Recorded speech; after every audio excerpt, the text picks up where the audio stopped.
शबनम भी फूल खिलाते हैं, दरिया की दरकार नहीं।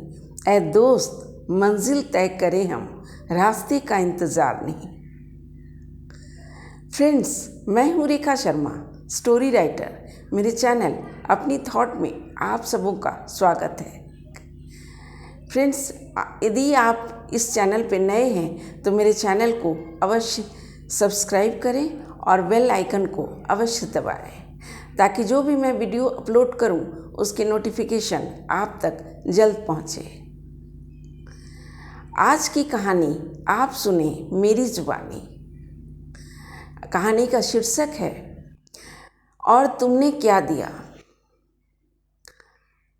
रिया दोपहर के वक्त जब पंछियों को खाना खिलाने जाती तब उसकी नज़र पड़ोस के एक मकान में अवश्य पड़ती।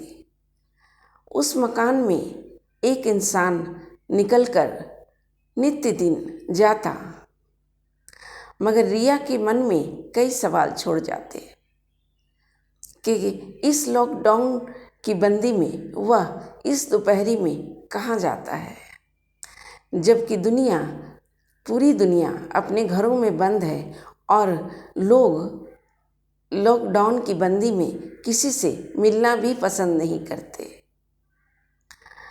मगर कुछ क्षणों बाद वह अपने कामों में जुट जाती और ये प्रश्न बेमतलब से उसे दिखने लगते और वह भूल जाती कि क्या वह सोचा उसने। इसी तरह के नज़ारे नित्य दिन उसकी आंखों से होकर गुजरते। उसकी पोशाक उसकी आंखों में खूब खलती और वह सोचने लग जाती कि इसने अपने लिए कैसे बदरंग रंगों का चुनाव करता है। वह इतने अच्छे रंगों को छोड़कर क्यों ऐसे कपड़े पहनता है जिनमें कोई रंग नहीं दिखता। ये हर दिन उससे होकर ये नज़ारे गुजरते। एक शाम वह इंसान घूमने निकला और घूमते हुए गंगा के तट पर पहुंच गया। 5 मिनट बाद वह देखते ही देखते गंगा के तेज बहाव में उसने छलांग लगा दी। तब दूर से एक नाविक ने अपनी नाव के साथ नाव की गति तेज की और वह वहां पहुंच गया। बहुत कोशिश करने लगा उसे पकड़ने की, मगर कोशिशों के बाद भी वह पकड़ में नहीं आ रहा था। तभी उसने एक जोरदार थप्पड़ उसके गालों में दिया। देखते ही देखते वह इतने जोर से उसके शरीर में पकड़ बनाई कि वह उसे पकड़ा और अपनी नाव की ओर धकेलने लगा। लेकिन तभी उस इंसान ने रुआंसे स्वर में उससे पूछा, तुमने मुझे थप्पड़ क्यों मारा? तुम मुझे मर जाने दो, मेरी जिंदगी ने मुझे कुछ भी नहीं दिया। लेकिन नाविक ने तभी अपनी दलील उसे दे दी। तुमने अपनी जिंदगी को क्या दिया? क्यों मरना चाहते हो? क्या मरने के सिवा और कोई चारा नहीं तुम्हारे पास? ऐसा कहते हुए वह उसे अपनी नाव में अच्छी तरह से ऊपर कर लिया और उसे बिठाया। पल भर बाद उसे किनारे तक ले आया नाव में बिठाकर और उससे बहुत सारी बातें की और फिर उसके घर उसे ले गया। फ्रेंड्स, कैसी लगी ये कहानी?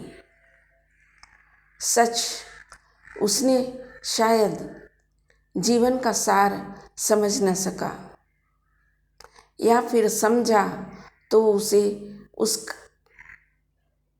को कर न पाया, तभी उसकी असफलता ने उसे मरने पर मजबूर कर दी।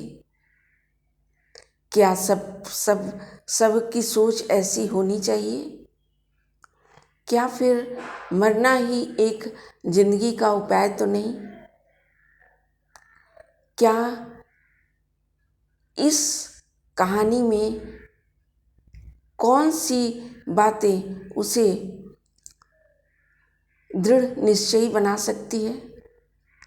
क्या हम जिन चीज़ों को समझते हैं फिर उसे कर नहीं पाते?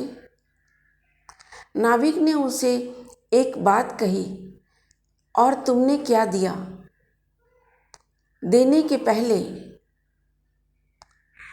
के पहले देना सीखो। क्या ये सच नहीं? क्या वैवाहिक रूप में ये काम नहीं किया जा सकता कि जब हम किसी को दे नहीं सकते तो हम लेने का भी अधिकारी नहीं हो सकते? ये सच है कि जब तक हम किसी को देंगे नहीं, ले नहीं सकते। फ्रेंड्स, कैसी लगी ये कहानी? यदि ये कहानी आपको अच्छी लगी तो इस कहानी को अवश्य लाइक करें, शेयर करें और सब्सक्राइब करें। आज तक के लिए इतना ही। शुक्रिया। वंदे मातरम।